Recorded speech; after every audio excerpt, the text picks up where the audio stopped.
Well, a victory for religious freedom, a big victory, in fact. I'm Tim Wildman.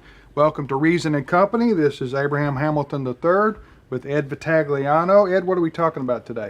Well, Kai Feldblum, who's a law professor from Georgetown University Law, she was a commissioner on the Equal Employment Opportunity Commission, the EEOC.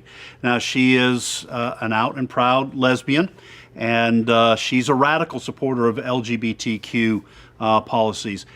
She once famously said, I believe this is back in 2008 when the Prop 8 kind of controversy was going on in California, that she could think of no circumstances where religious liberty would ever succeed against sexual liberty, meaning the homosexual agenda. She was up to be reinstated on the EEOC. In fact, the Trump administration was considering that.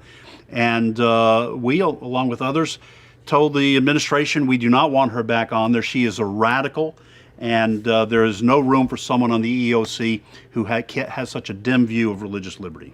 Ed, we can thank President Trump for this decision and his administration? Absolutely, and it came to light recently that Kai Feldblum was involved in authoring a piece of legislation that was presented and failed repeatedly called the Employment Non-Discrimination Act.